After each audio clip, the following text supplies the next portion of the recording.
ஒட்டுமொத்த தமிழகத்தையும் இன்று சோகத்தில் ஆழ்த்தியிருக்கக்கூடிய ஒரு நிகழ்வு.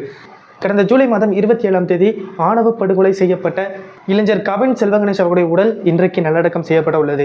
கடந்த 5 நாட்களாகவே அவங்க பெற்றோர்கள் போராட ஆரம்பிச்சாங்க. எங்களுக்கு நீதி வேணும், அதனால நாங்கள் உடலை வாங்க மாட்டோம், உடலை வாங்க சொல்லி எங்களை கம்பேர் பண்ணுறதை விட்டுட்டு நாங்கள் கேட்குறத எங்களுக்கு செஞ்சு கொடுங்க, எங்களுக்கு லட்சக்கணக்கில் பணம் வேண்டாம், எங்களுக்கு நீதி வேண்டும், நியாயம் வேண்டும். அது அந்த பெண்ணுடைய குடும்பத்தை தண்டிக்கிறதுல மட்டும்தான் இருக்குது. ஸோ தண்டனை கொடுங்க அப்படிங்கிறத மட்டுமே கேட்டு தன்னுடைய மகனுடைய உடலை வாங்காமல் பல நாட்களாக போராட்டம் செய்து வந்தாங்க. கிட்டத்தட்ட 5 நாட்கள் போராட்ட முடிவில் கவின் அவர்களுடைய தந்தையும் அம்மாவும் ஒப்புக்கொண்டாங்க, பெற்றோர் ஒப்புக்கொண்டுட்டாங்க, உடலையும் வாங்கிட்டாங்க.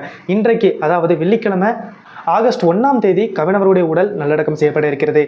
இந்த நல்லடக்கத்திற்கு வருகை தந்துள்ள நபர்கள் சீமான் அவர்கள், கனிமொழி அவர்கள், KN நேரு அவர்கள் அப்படின்னு சொல்லிட்டு அரசியல் கட்சியினுடைய தலைவர்கள் இதுக்கு வராங்க. நீங்கள் எல்லாரும் என்கிட்ட வச்ச ஒரு கொஸ்டின் என்னன்னா, அந்த திருநெல்வேலி டு தூத்துக்குடி அதாவது அந்த ஒரு டோல்கேட்டை தாண்டும் பொழுது ஒரு வீடியோ வெளியாகிருந்துச்சு. ஃபுல்லாகவே அரசியல் கட்சியினுடைய கார்கள், DMK கொடி கட்டிய காரு, ADMK கொடி கட்டிய காரு, NTK கொடி கட்டிய காரு, TVK கொடி கட்டிய காரு அப்படின்னு சொல்லிட்டு கட்சி நிர்வாகிகளுடைய கார் எதற்கு அவருடைய உடல் அதாவது கவின் செல்வகணேஷ் அவருடைய உடலை ஒப்படைக்கும் பொழுது எதற்கு கட்சி நிர்வாகிகளுடைய கார் குடை சூழ அந்த ஒரு உடல் போச்சு. காவல்துறையினர் பல வாகனங்களில் வந்துருந்தாங்க, அதை எந்த குறையும் சொல்ல முடியாது. ஏன்னா கலவரம் நடப்பதற்கான வாய்ப்புகள் நிறைய இருக்குது. ஸோ காவல்துறையினர் அங்கு வந்ததில் எந்த பிரச்சனையும் கிடையாது. பாதுகாப்பாக உடலை கொண்டு ஒப்படைக்க வேண்டியது காவல்துறையினுடைய ஒரு கடமை. அதனால் காவல்துறை வந்தது எந்த தவறுமே கிடையாது. ஆனால் எதற்காக கட்சி நிர்வாகிகள் கூட்டம் கூட்டமாக வரணும்? பார்த்தீங்கன்னா தெரியும், கிட்டத்தட்ட 50-60க்கும் மேற்பட்ட வாகனங்கள் அந்த டோல்கேட்டை கிராஸ் பண்ணுறதை நம்மளால் பார்க்க முடிச்சு. ஏன்னா உடல் நெல்லை ஹாஸ்பிட்டலில் இருந்துச்சு, அங்கேருந்து நம்ம ஆறுமுகமங்கலத்துக்கு கொண்டு வரணும். ஆறுமுகமங்கலம் டோல்கேட் தாண்டி தான் வரணும். இப்படி டோல்கேட் தாண்டும் பொழுதான ஒரு வீடியோ தான் ரிலீஸ் ஆயிருந்துச்சு. அந்த வீடியோவில் கொண்டு தான் நீங்கள் எல்லாரும் டேக் பண்ணி கேட்டிருந்தீங்க, எதுக்கு இவ்வளோ கார், எதுக்கு இவ்வளோ ஆர்ப்பாட்டம் அப்படின்னு சொல்லிட்டு. கவின் ஆணவ படுகொலை செய்யப்பட்டிருக்கிறார். அவருடைய உடல் கிட்டத்தட்ட 4-5 நாட்களுக்கு பிறகு பெற்றோரிடம் ஒப்படைக்கப்படுகிறது அப்படின்னு நினைக்கும் பொழுது கட்டாயம் பாதுகாப்பு அப்படிங்கிறது கட்டாயம் கொடுக்கப்பட வேண்டும். ஏன்னா இது யாருக்குனே பெரிய இஷ்யூ ஆயிடுச்சு. பாதுகாப்பு அப்படின்னு கொடுக்கப்படுற பட்சத்தில் காவல்துறையினர் வர்றதுல தப்பு கிடையாது. எதற்கு அரசியல் கட்சி நிர்வாகிகள் வராங்க அப்படிங்கிறத நான் உங்கள்கிட்ட பொறுமையாக சொல்கிறேன். எல்லாமே தேர்தல் வருதுங்க. தேர்தல் வந்தால் மழை வந்தால் மண் வாசம் வரும் அப்படிங்கிற மாதிரி, தேர்தல் வந்தால் தார் வாசனை வரும் அப்படிங்கிற மாதிரி, தேர்தல் வந்தால் எந்த பிரச்சனைனாலும் அரசியல் கட்சியினர் முண்டிகை அடித்து கொண்டு வருவாங்க. அதில் எந்த மாற்று கருத்தும் கிடையாது. இது முதல் முறையாக நடக்கும் ஆணவ படுகொலை கிடையாது. பல ஆணவ படுகொலைகள் நடந்து முடிஞ்சிருக்கு அப்படின்னு நினைக்கும் பொழுது இப்போ தான் எல்லாருக்குமே கண்ணு தெரியுதா? சாதின்னு ஒன்று இருக்குது, அதை வச்சு கொலை நடக்குது, அதை வச்சு கொலை நடக்குது அப்படின்னு சொல்லிட்டு இப்போ தான் எல்லாருக்குமே தெரியுதா? இதுக்கு முன்னாடியில இருந்துமே இந்த மாதிரியான ஆணவ படுகொலைகள் நடந்துக்கிட்டு இருக்கு. அப்போல்லாம் அந்த கட்சி தலைவர்கள், துணைத் தலைவர்கள், பொதுச் செயலாளர், துணை செயலாளர் எல்லாரும் எங்கே போனாங்கன்ட்டு தெரியல. இப்போ தேர்தல் வருது அப்படின்னோடனே இந்த கவின் அவருடைய உடலை வச்சு ஒரு கேவலமான அரசியல் பண்ணும் அப்படிங்கிற ஒரு நோக்கத்தில் எல்லாரும் உள்ளே வராங்க. முடிஞ்சா நீதி வாங்கி கொடுக்கறதுக்கு ட்ரை பண்ணுங்க, ஓகேவா? ஏன் இதுக்கு முன்னாடியே கூட நீங்கள் கோர்ட்டில் போய் கேஸ் போட்டிருக்கலாமே. இப்போ சீமானெல்லாம் வராரு, கனிமொழி வராங்க, KN நேரு வராரு, எடப்பாடியார் வராரு, போய் கேஸ் போட வேண்டியதான கோர்ட்டில். ஆணவ படுகொலைக்கு எதிராக சட்டத்திட்டம் கொண்டு வாங்க, கடுமையான சட்டம் கொண்டு வாங்க, தனிச்சட்டம் கொண்டு வாங்க அப்படின்னு சொல்லிட்டு கோர்ட்டில் போய் கேஸ் போட்டு ஒரு கட்சி வெல்ல முடியுமான்னு கேட்டிங்கன்னா சத்தியமாக வெல்ல முடியும். நாம் தமிழர் கட்சி போடாத கேஸே கிடையாது, வெல்லாத கேஸே கிடையாது. மக்களுக்கு ஒரு பிரச்சனைனா இப்போ அரசிட்ட போய் நிற்க வேண்டிய அவசியம் அந்த காலம்லாம் போயிடுச்சு. இப்போ கோர்ட்டில் போய் நீங்கள் டைரெக்டாக மனு போட்டிங்கன்னா போதும், கோர்ட்டே ஆக்ஷன் எடுத்து சட்டத்திருத்தத்தையும் கொண்டு வர சொல்லி அரசுக்கு உத்தரவிடுற நிலைமையிலையும் இப்போ கோர்ட் வளர்ந்துட்டாங்க. அதனால் ஏன் இதை முன்னக்கூட்டியே செய்ய முடியாதா? இப்போ கூட நீங்கள் செய்யலாமே. கவின் அவர்களுக்கு நீதி வாங்கி கொடுத்த பிறகு தனிச்சட்டம் ஏற்ற சொல்லி நீங்கள் கோர்ட்டில் கேஸ் போடுங்க. அப்போனா நீங்கள் ஒரு நல்ல கட்சி, ஒரு சூப்பரான கட்சி அப்படின்னு சொல்லிட்டு நானே உங்களுக்கு ஓட்டு போட சொல்கிறேன். யார் இதை பண்ணுறீங்களோ அவங்களுக்கு நான் சொல்கிறேன். அதே போல் இன்றைக்கி நல்லடக்கம் செய்யப்பட உள்ளது கவின் அவர்களுடைய உடலை நல்லடக்கம் செய்யப்படும் பொழுது குடும்பத்தினரும் சரி, உறவினரும் சரி ஆழ்ந்த மன வருத்தத்தில் இருப்பாங்க. இப்படி மன வருத்தத்தில் இருக்கிறவங்கள ஆறுதல் படுத்துகிறோம் அப்படிங்கிற பேரில் MP கனிமொழி அவர்கள் வந்திருந்தாங்க. MP கனிமொழி அவர்கள் வந்திருக்கும் பொழுது என் பிள்ளை போயிட்டானே, என் ரத்தம் கொதிக்குதே அப்படின்னு சொல்லிட்டு அந்த அம்மா, கவின் அவர்களுடைய அம்மா கனிமொழி அவர்களுடைய கையை பிடிச்சி அழுகுறாங்க. கனிமொழிக்கு பேசவே முடியலை. எப்படி பேச முடியும்? தங்களுடைய ஆட்சி நடந்திருக்கு, ஒரு ஆட்சியோடைய சீர்கேடால் நடந்திருக்கு, சட்டங்கள் கடுமையாக்காததுனால நடந்திருக்கு. சட்டங்களை கடுமையாக்கியிருந்தால் இப்படிப்பட்ட கொலைகள் நடந்திருக்கிற வாய்ப்பு கிடையாது அப்படின்ட்டு கனிமொழி அவர்களுக்கே தெரியும். ஸோ எதுவுமே சொல்ல முடியாமல் பேச்சு வராமல் நின்றுட்டு இருந்தாங்க. அதே இடத்துல தான் KN நேரு நின்னார். KN நேருட்டையும் சொல்கிறாங்க, என்ன இப்படி என்னுடைய பையனை போயிட்டான் அப்படின்னு சொல்லிட்டு அவங்க அப்பா சொல்லும் பொழுது என்ன பதில் சொல்ல முடியும்? எதுவுமே சொல்ல முடியல. அமைதியாக 2 பேரும் வந்து நின்றுட்டு போயிட்டாங்க. அடுத்த அண்ணன் சீமான் அவர்கள் வந்தாங்க, அவங்களும் அதே மாதிரி வந்து நின்றுட்டு போயிட்டாங்க.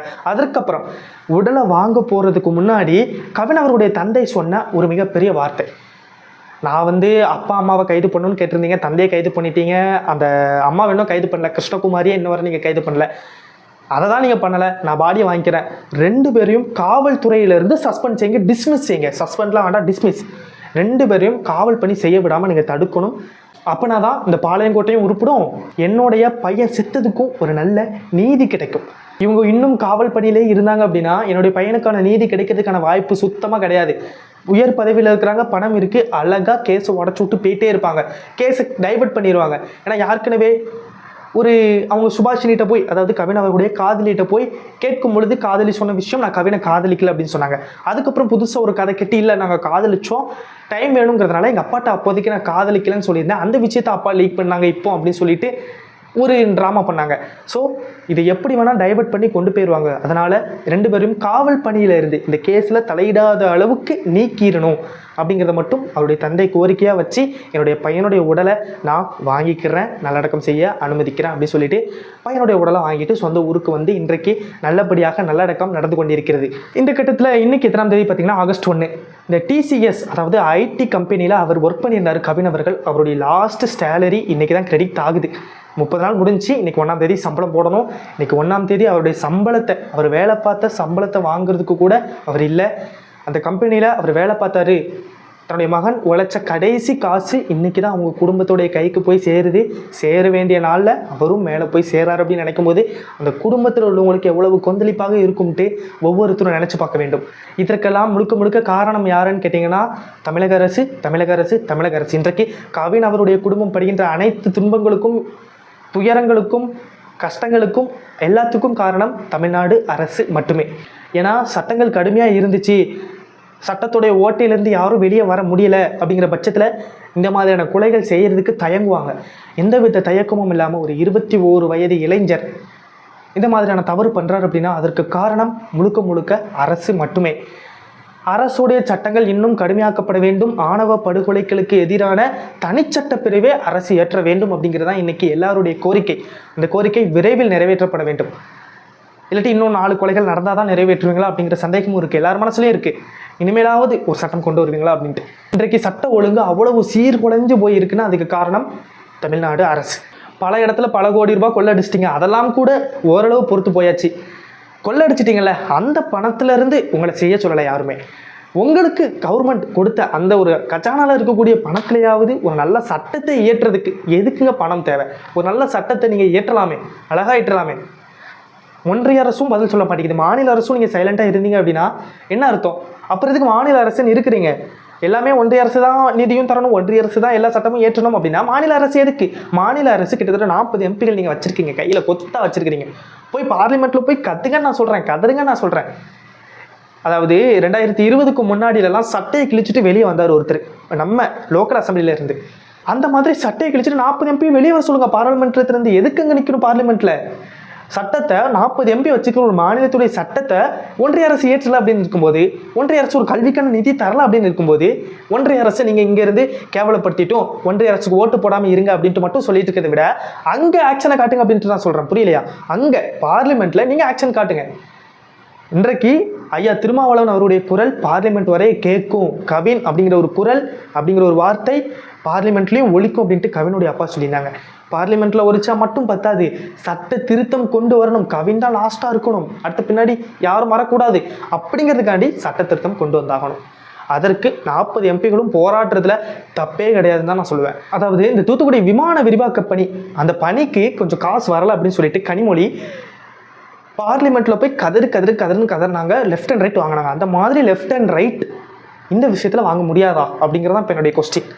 இந்த விஷயம் போய் கேளுங்க கவர்மெண்ட்ட, இப்படி தூத்துக்குடியில் நடந்திருக்குது, இப்படி திருநெல்வேலியில் நடந்திருக்குது, இன்னும் எத்தனையோ மாவட்டங்கள் நடக்குது. ஸோ இதற்கான தண்டனை சட்டங்களை கொண்டு வாங்க அப்படின்னு சொல்லிட்டு கேளுங்க. இல்லாட்டி நீங்கள் கொண்டு வாங்க, மாநிலத்துக்கு எல்லைக்கு உட்பட்ட பகுதிகளில் நீங்கள் கொண்டு வாங்க. முடியாது அவங்களால. இன்னைக்கு தமிழ்நாடு ஃபுல்லாக என்னதான் உண்மை கசத்தாலும் ஒரு சொல்லப்படாத உண்மை என்னன்னா, இன்னைக்கு தமிழ்நாட்டில் திமுக வைக்கிறது தான் சட்டம். அவங்க கையில் தான் கவர்மெண்ட் இருக்குது அப்படின்னு இருக்கும்போது அவங்க என்னென்ன பண்ணலாமே. கொள்ளையடிக்கிறதுல காட்டுற தைரியத்தை, கொள்ளையடிக்கிறதுல காட்டுற கவனத்தை கொஞ்சம் இந்த சட்டம் ஏற்றுதலையும் காமிச்சாங்க அப்படின்னா நல்லாயிருக்கும். அதே போல் இன்றைக்கி அவருடைய உடல் பெறப்பெற்ற உடனேயே ஒரு 6 லட்சம் ரூபாய் அன்றைக்கு மறுத்தாங்க, இன்றைக்கி கொடுக்கப்பட்டது அப்படின்னு சொல்லிட்டு ஒரு செய்தி வந்துகிட்டு இருக்கு.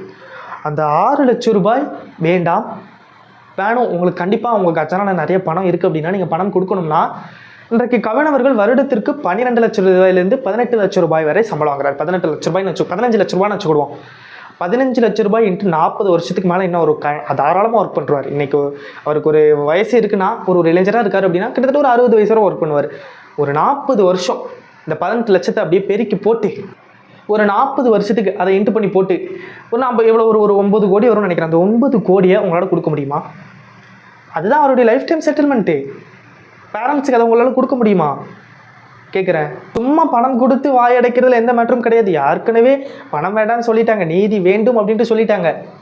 இதில் திருமாவளவன் வேறு உள்ளே வந்துட்டு அவருக்கு வந்து ஒரு வீடு வழங்கப்படும், ஒரு நிலம் வழங்கப்படும், ஒரு அவங்க பேரண்ட்ஸுக்கு காசு கொடுக்கணும், 12 லட்சம் ரூபாய் வேணும் அப்படின்னு சொல்லிட்டுலாம் பேசிகிட்டு இருக்கிறாங்க.